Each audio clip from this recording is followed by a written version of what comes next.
ሰላም የልቤ ወዳጆች፣ እንኳን ወደ የጥበብ ፈገግታ ቻናል በሰላም መጣችሁ።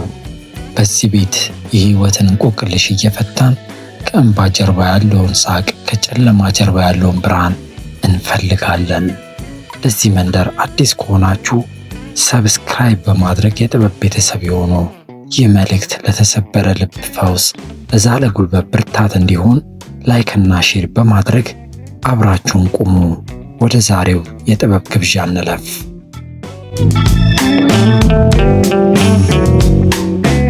ወዳጆቼ፣ በህይወት ጉዞ ላይ የፈጣሪ ጥበብ ከሰው ልጅ የልብ ትርታ በላይ የሚርቅበት፣ ከግምት በላይ የሚረቅበት አስገራሚ ጊዜ አለ። ልብ ብላችሁ ስሙኝ። ፈጣሪ ታላቅና የተሻለ ነገር ሊሰጣችሁ ሲፈልግ አንዳንዴ በትንሽ እንድትረኩ አይፈቅድላችሁም። ይልቁንም እንደ አንድ ብልህ ቀራጺ ድንጋዩን እየጠረበ አላስፈላጊውን ክፍል እያራገፈ አዲስና የከበረ ምስል ሊቀርጽባችሁ ይጀምራል። ይህ ሂደት ግን ቀላል አይደለም። ህመም አለው፣ ስብራት አለው፣ ብቸኝነት አለው። በዚህ ታላቅ የለውጥ መጀመሪያ ላይ ፈጣሪ የኔ ናቸው ብላችሁ የምትመኩባቸውን ነገሮች ሁሉ አንድ በአንድ ሊነጥቃችሁ ይችላል።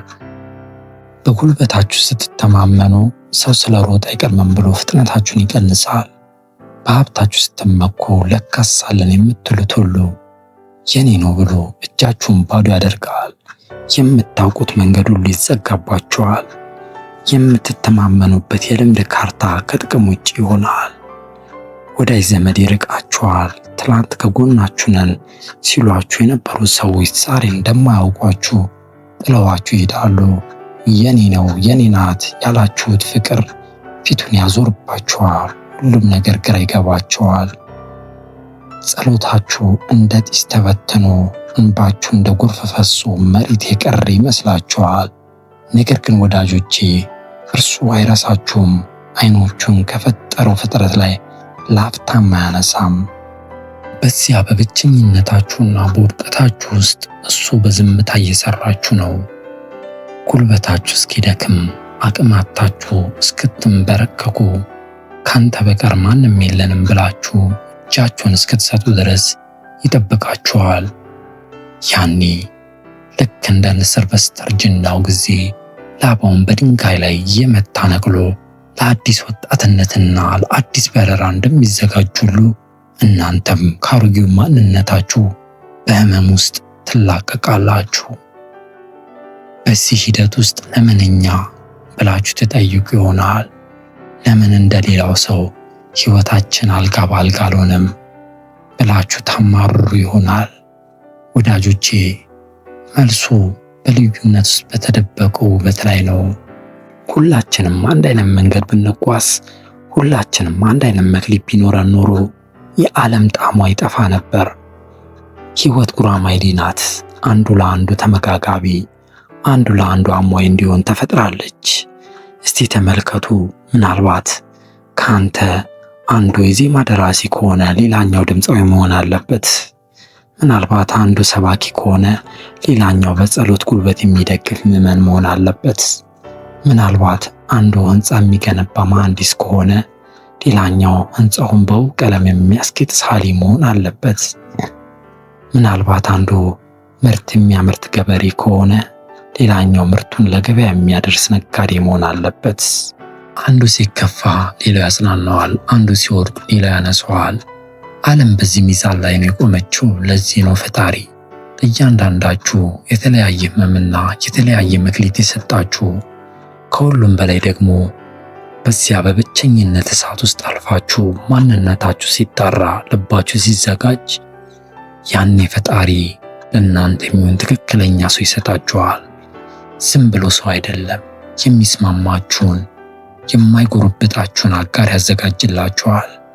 መንገዳችሁን መንገዱ የሆነውን፣ ክብራችሁ የሚሆንላችሁን፣ ሞገስ የሚሆናችሁን ሰው ይሰጣችኋል።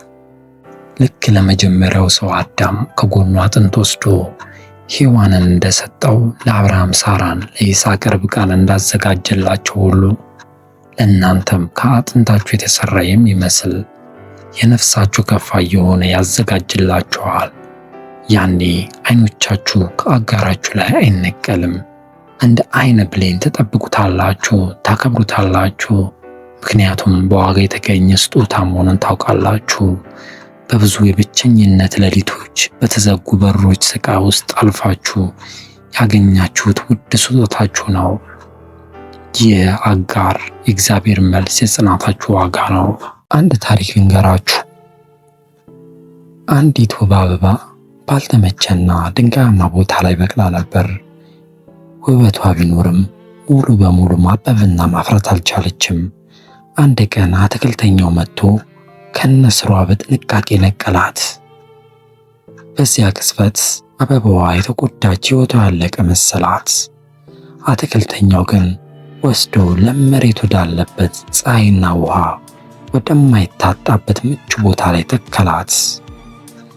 በመጀመሪያዎቹ ቀናት አበባዋ ጠወለገች፣ ቅጠሎቿም ደረቁ፣ የሞተችን መሰለች። ምክንያቱም ከአሮጌው ቦታዋ ስትነቀል የደረሰባት ሕመም ነበር።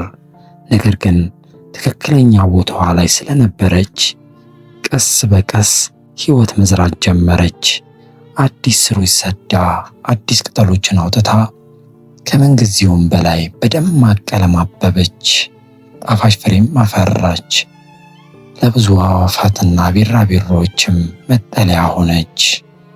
እግዚአብሔር ዛሬ ለእናንተ እንዲህ ይላል፣ ልጆቼ ሆይ ለዚህ ነው ከአሮጌው ቦታችሁ የነቀልኳችሁ። ለዚህ ነው የለመዳችሁትን መንገድ የዘጋሁባችሁ። ስትወልጉ ያሜ ነበር፣ ስትደርቁ አይ ነበር። ነገር ግን በለም መሬት ላይ ካልተከልኳችሁ እውነተኛ ውበታችሁና ፍሬያችሁን ለዓለም ማሳየት አትችሉም ነበር። ስለዚህ ወዳጆቼ በሮች ሲዘጉ፣ ወዳጆች ሲርቁ፣ ሕመም ሲሰማችሁ አትፍሩ። ያንተ ያንቺ የኛ አትክልተኛ ፈጣሪ ወደ ተሻለ ቦታ ሊተክላችሁ እየነቀላችሁ ነው። ዝም ብላችሁ መኑበት። የእርሱ ጊዜና ዕቅድ ከሁሉም ይበልጣል። ይህ ታሪክ በሕይወታችሁ ተስፋ እንደዘራ ተስፋ አድርጋለሁ። የትኛው ክፍል ልባችሁን ነካው? ኮመንት ላይ አጋሩኝ። ለሌሎች እንዲደርስ ላይክ እና ሼር በማድረግ የብርታት ምክንያት ሆኑ።